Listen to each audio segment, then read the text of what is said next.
तो hello friends, welcome back to another new video. तो admission का सीजन स्टार्ट हो चुका है एंड इस टाइम पे मैक्सिमम स्टूडेंट्स के मन में यही डाउट आता है कि ये ईडब्ल्यूएस एंड टीएफडब्ल्यूएस के बीच में जो है वो क्या डिफरेंस है, कौन सा हमारे लिए जो है वो बेस्ट रह सकता है, किस में हमें ज़्यादा स्कॉलरशिप जो है वो मिलेगी, क्या हम दोनों ईडब्ल्यूएस एंड टीएफडब्ल्यूएस के लिए जो है वो अप्लाई कर सकते हैं या फिर नहीं, टीएफडब्ल्यूएस से अप्लाई करने के बाद क्या हमें कॉलेज मिलने के जो चांसेस है वो कम तो नहीं हो जाएंगे। एंड ऐसे बहुत सारे जो डाउट्स है वो स्टूडेंट्स के मन में आते रहते हैं। तो इस वीडियो में इस टॉपिक के बारे में हम डिटेल में बात करेंगे एंड जितने भी क्वेश्चंस आपके मन में आते हैं उन सारे क्वेश्चंस का जो आंसर है वो मैं आपको इस वीडियो में दूंगा। तो वीडियो पूरा एंड तक देखते रहिए एंड अगर आप इस चैनल पे न्यू हो तो सब्सक्राइब जरूर से कर लेना ताकि आपको टाइम पे ऐसी जो इन्फॉर्मेशन है वो मिलती रहे। तो चलिए देखते हैं क्या डिफरेंस होता है ईडब्ल्यूएस एंड टीएफडब्ल्यूएस में। तो सबसे पहले मैं आपको ईडब्ल्यूएस के बारे में जो इन्फॉर्मेशन है वो देता हूँ। ईडब्ल्यूएस का फुल फॉर्म है इकोनॉमिकली वीकर सेक्शन। साथ ही में इसका डेफिनेशन भी यहाँ पे मैंने जो है वो डाला है। तो जो भी रिजर्व कैटेगरी के अंडर नहीं आता है वो ईडब्ल्यूएस के लिए जो है वो अप्लाई कर सकता है। इसका मीनिंग सिंपल ये है कि अगर आप ओपन में आते हो, जनरल कैटेगरी में अगर आप हो तो आप ईडब्ल्यूएस में जो है वो अप्लाई कर पाओगे। अगर आप कोई भी कैटेगरी स्टूडेंट हो, जैसे ओबीसी हो गया, एससी हो गया, एसटी हो गया या फिर और भी कोई कैटेगरी के स्टूडेंट हो, तो फिर आप जो है वो ईडब्ल्यूएस के लिए जो है वो अप्लाई नहीं कर सकते हो। तो जो भी ओपन के स्टूडेंट है वही जो है वो ईडब्ल्यूएस के लिए जो है वो अप्लाई कर सकते हैं। साथ ही में इसका एलिजिबिलिटी क्राइटेरिया जो है वो आप ध्यान से सुनना। सबसे इंपॉर्टेंट है कि आपका जो इनकम है वो 8 लाख या फिर उससे कम जो है वो रहना चाहिए। पहले तो आप ओपन में आना चाहिए, उसमें भी आपका जो इनकम है वो 8 लाख या फिर उससे कम जो है वो रहना चाहिए। तो सबसे इंपॉर्टेंट ये है। फिर उसके अलावा आपका जो रेसिडेंशियल फ्लैट वगैरह अगर कोई है तो उसका जो साइज़ है वो 1000 स्क्वायर फीट से जो है वो नीचे रहना चाहिए। रेसिडेंशियल प्लॉट है उसके बारे में यहाँ पे आपको जो है वो मिल जाएगा। साथ ही में एग्रीकल्चरल लैंड जो है वो 5 एकड़ या फिर उससे कम जो है वो रहना चाहिए। तो ये कुछ एलिजिबिलिटी क्राइटेरिया है। ये अगर आप मीट करते हो तभी आपको ईडब्ल्यूएस का जो सर्टिफिकेट है वो मिलेगा। साथ ही में आप महाराष्ट्र के स्टूडेंट रहना चाहिए एंड ईडब्ल्यूएस का अगर आपको बेनिफिट चाहिए तो ईडब्ल्यूएस का सर्टिफिकेट दिखाना आपके लिए जो है वो कंपलसरी जो है वो रहता है। ठीक है, तो ऐसा एलिजिबिलिटी क्राइटेरिया है। बेनिफिट्स की अगर बात की जाए तो अगर आप लड़के हो तो आपको 50% कंसेशन मिलता है ट्यूशन फ़ी में, अगर आपका ईडब्ल्यूएस से एडमिशन होता है तो। वही गर्ल्स के लिए जो न्यू स्कीम आई है जिसके अकॉर्डिंग 100% ट्यूशन फ़ी वेवियर आपको जो है वो मिलेगा। तो कॉलेज का जो भी फीस का स्ट्रक्चर होता है उसमें से जो ट्यूशन फ़ी है वो गर्ल्स के लिए 100% जो है वो माफ़ हो जाएगी एंड बॉयज़ के लिए जो है वो 50% जो है वो माफ़ हो जाएगी। जैसे अभी तक रूल्स है, कुछ रूल में चेंज हो गए थे, हो जाएगा तो वैसे मैं आपको अपडेट कर दूंगा। साथ ही में जो भी कॉलेज का इंटेक होता है उसमें से 10% सीट जो है वो रिजर्व्ड होती है ईडब्ल्यूएस स्टूडेंट्स के लिए। साथ ही में ओपन का जितना कट ऑफ है वो एज़ कम्पेयर टू उससे ज़्यादा ईडब्ल्यूएस का जो कट ऑफ है वो थोड़ा कम होता है। तो कट ऑफ में भी आपको जो बेनिफिट है वो मिलता है। तो ओवरऑल यहाँ पे बेनिफिट ही बेनिफिट है। अगर आप एलिजिबल हो तो ओपन से बेटर ईडब्ल्यूएस से अगर आप अप्लाई करोगे तो बेटर कॉलेज मिलने के जो चांसेस है वो ज़्यादा जो है वो बढ़ जाते हैं। वही अगर टीएफडब्ल्यूएस की बात की जाए तो टीएफडब्ल्यूएस का फुल फॉर्म होता है ट्यूशन फ़ी वेवियर स्कीम। नाम से ही समझ में आता है कि इससे अगर आपको एडमिशन मिलता है तो आपकी ट्यूशन फ़ी जो है वो माफ़ हो जाती है। एलिजिबिलिटी के लिए यहाँ पे आपका जो इनकम है वो 8 लाख या फिर उससे कम जो है वो रहना चाहिए। आप महाराष्ट्र के स्टूडेंट जो है वो रहना चाहिए। साथ ही में कोई भी कैटेगरी का स्टूडेंट जो है वो टीएफडब्ल्यूएस के लिए जो है वो अप्लाई कर सकता है। जैसे ईडब्ल्यूएस में स्पेसिफिक है कि ओपन के ही स्टूडेंट्स अप्लाई कर सकते हैं, टीएफडब्ल्यूएस का ऐसा कुछ भी नहीं है। आप ओबीसी कैटेगरी से हो तो भी आप अप्लाई कर सकते हो, अगर आप और कोई कैटेगरी से हो या फिर अगर आप ओपन से भी हो तो भी आप टीएफडब्ल्यूएस के लिए जो है वो अप्लाई कर सकते हो। कोई भी ऐसा प्रॉब्लम नहीं आएगा। बस एक ही चीज़ है कि आपका इनकम 8 लाख से जो है वो कम रहना चाहिए एंड आपके पास 8 लाख से कम वाला जो इनकम सर्टिफिकेट है वो रहना चाहिए। अगर आपके पास है तो आप टीएफडब्ल्यूएस के लिए जो है वो एलिजिबल जो है वो रहोगे। बेनिफिट्स क्या है, 100% ट्यूशन फ़ी आपकी जो है वो माफ़ हो जाएगी। साथ ही में टीएफडब्ल्यूएस के लिए 5% जो सीट्स है वो रिजर्व रहती है। मतलब अगर कोई कॉलेज में 60 सीट्स है तो उसमें से 3 सीट्स जो है वो टीएफडब्ल्यूएस से जो है वो फिल की जाएगी। 5% जो है वो रिजर्वेशन होता है। साथ ही में इसका ये भी बेनिफिट है कि ईडब्ल्यूएस से अगर आप अप्लाई करोगे तो एडमिशन होने के बाद आपको स्कॉलरशिप का जो फॉर्म है वो भरना पड़ता है महाडीबीटी की ऑफिशियल वेबसाइट पे। टीएफडब्ल्यूएस से अगर आपका एडमिशन हुआ तो कुछ भी करने की ज़रूरत नहीं है। जितना फीस बोला जाएगा ट्यूशन फ़ी माफ़ करके उतना ही भरना है। कोई स्कॉलरशिप या फिर किसी के लिए भी अप्लाई नहीं करना पड़ेगा। तो बाद में कोई भी जो झंझट वगैरह वो नहीं होती है, डायरेक्ट ही आपका जो फीस है वो जो है वो रिड्यूस जो है वो हो जाता है। ठीक है, तो ये है इसके बेनिफिट्स। बाकी अगर फ़ीस स्ट्रक्चर में क्या डिफरेंस आता है वो अगर मैं बताऊँ तो देखो यहाँ पे आप देख सकते हो ओपन का जो फीस है वो है टोटल इस कॉलेज का 1,59,000 फॉर एग्जांपल मैं आपको बता रहा हूँ। तो अगर ईडब्ल्यूएस से अगर आप अप्लाई करोगे उस कॉलेज में तो आपको 96,000 रुपीज़ आपकी जो फीस है वही रहेगी। वही टीएफडब्ल्यूएस से अगर आप अप्लाई करते हो तो 32,000 फीस है। डिफरेंस क्या है, ओपन में 100% ट्यूशन फीस है, ईडब्ल्यूएस से अप्लाई करोगे तो यहाँ पे आपको 50% वेवियर मिलता है बॉयज़ को।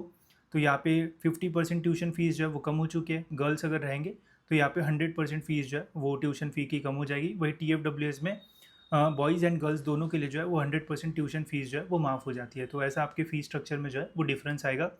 साथ ही में रिजर्वेशन की बात की जाए तो ये कॉलेज का सीट मैट्रिक्स है। इस कॉलेज में टोटल 60 का इंटेक है, तो आप देख सकते हो 60 का 10% होता है 6, तो 6 सीट्स यहाँ पे EWS के लिए है एंड 5% होता है TFWS, तो 3 सीट्स यहाँ पे TFWS के लिए जो है वो रिजर्व्ड है। एक चीज़ और ध्यान से सुनना, TFWS का डिफरेंट चॉइस कोड जो है वो होता है। जैसे EWS में यहाँ पे कोई भी चॉइस कोड नहीं मिलेगा, बट TFWS में आप देख सकते हो यहाँ पे एक चॉइस कोड है। साथ ही में इस कॉलेज का नॉर्मल चॉइस कोड जो है वो ये है, तो इससे जो है वो बहुत बड़ा डिफरेंस आता है। एंड इस साल जो न्यू कैप राउंड्स आए हैं तो उससे भी आप जो है वो बच सकते हो इससे। कैसे, वो भी मैं आपको जो है वो आगे बताता हूँ। ये याद रखना कि TFWS से अगर आप अप्लाई करोगे तो 2 चॉइस कोड आपको एक ही कॉलेज के जो है वो देखने को मिलेंगे, ठीक है। अब आपके मन में कुछ डाउट्स होंगे तो वो मैं आपकी सॉल्व कर देता हूँ एंड फिर मैं आपको ये चॉइस कोड के बारे में जो है वो समझाता हूँ। पहले तो can we apply for both. बहुत सारे स्टूडेंट्स के मन में डाउट होता है कि मुझे EWS एंड TFWS दोनों के लिए मुझे अप्लाई करना है, क्या मैं कर सकता हूँ या फिर नहीं। तो देखो, EWS के लिए तो वही अप्लाई कर पाएंगे जो ओपन के स्टूडेंट है, राइट।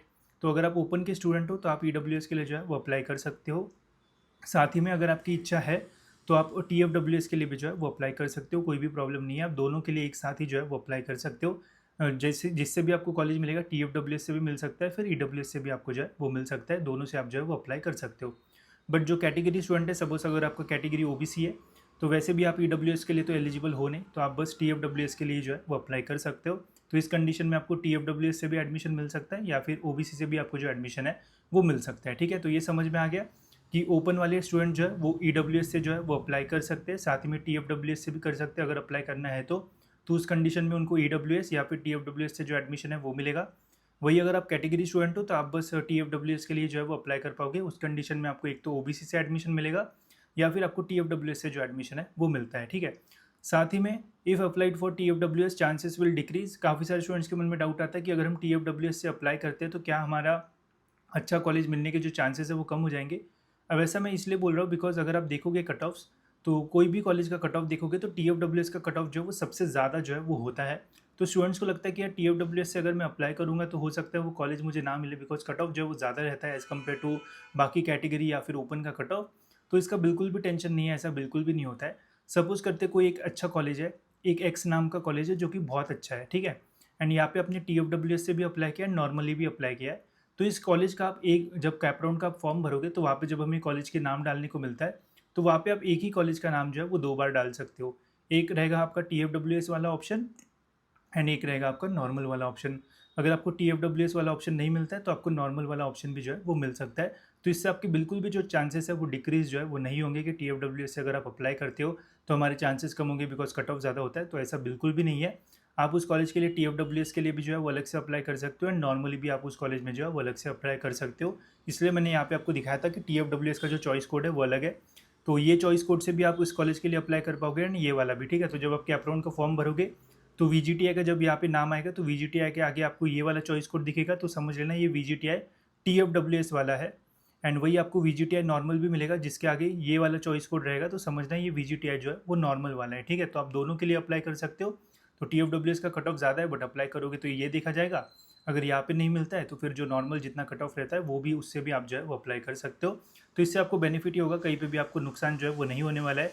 साथ ही में जैसे इस साल न्यू कैप राउंड रूल आए हैं जिसमें बोला गया है कि कैप राउंड 2 में टॉप 3 कॉलेजेस आपके जो है वो ऑटो फ्रीज हो जाएंगे, तो इसमें भी आप इसका यूज़ कर सकते हो। अगर आपको पता है कि TFWS से मिलना मुश्किल भी है तब भी आप जो कैप राउंड का रूल है इससे बच सकते हो। क्या कर सकते हो आप, जो टॉप कॉलेजेस है उनका TFWS का भी ऑप्शन डाल सकते हो, नॉर्मल भी डालोगे तो इससे क्या होगा, एक ही कॉलेज का आप 2 बार नाम डाल सकते हो एंड ऐसे बेस्ट कॉलेज का आप 3 भी नाम डाल दोगे तो आपका ये जो क्राइटेरिया है कि कैप राउंड जो हमारा 2 है इसमें आपको टॉप 3 कॉलेजेस जो है वो ऑटो फ्रीज हो जाएंगे, तो इससे भी आप जो है वो बच सकते हो। थोड़ा दिमाग लगाओगे तो आपको इसके बारे में जो है वो और डिटेल में जो है वो समझ में आ जाएगा। बाकी तो जितनी भी चीज़ें होती है वो मैंने आपको यहाँ पे जो है वो बता दी है। TFWS से ध्यान में रखना कि आप एक ही कॉलेज में 2 बार जो है वो अप्लाई कर सकते हो, एक नॉर्मल एंड एक है हमारा TFWS वाला ऑप्शन, ठीक है। ऐसा EWS में नहीं होता है। अगर आप ओपन से EWS में अप्लाई करते हो तो फिर EWS से ही आप जो है वो अप्लाई कर सकते हो, ठीक है।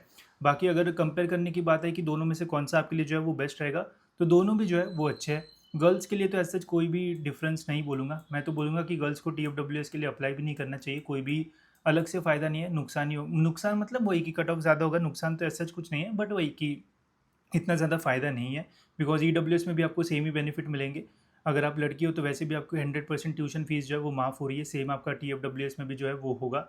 बट लड़कों के लिए थोड़ा फ़ायदा है, EWS में अगर आप अप्लाई करते हो तो 50% ही आपको स्कॉलरशिप जो है वो मिलेगी। TFWS से अप्लाई करते हो तो आपको 100% ट्यूशन फीस जो है वो माफ़ हो जाती है, ठीक है। बाकी अब डिपेंड करेगा कि आपका जो एलिजिबिलिटी क्राइटेरिया वो कौन से इसमें मीट करते हो।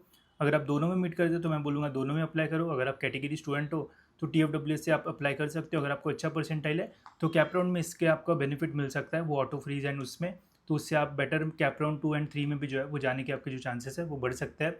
बाकी इसमें डिटेल में मैं काउंसलिंग वगैरह में बताता हूँ, तो वो भी आप जो है वो चेक कर सकते हो, ठीक है। तो होप सो आपको समझ में आ गया होगा TFWS एंड EWS जो है वो क्या होता है। आई होप सो कि आपके डाउट्स क्लियर हो गए होंगे। और भी कुछ डाउट्स होंगे तो कमेंट्स में पूछ लेना, मैं ज़रूर ट्राई करूँगा कि आपके सभी क्वेश्चंस के जो आंसर्स है वो दे दूँ। बाकी तो डिटेल में मैंने यहाँ पे आपको सारी जो चीज़ है वो बता दी है, ठीक है। तो फिलहाल गाइस इस वीडियो में इतना ही, मिलते हैं दोस्तों ऐसी और एक इन्फॉर्मेटिव वीडियो में।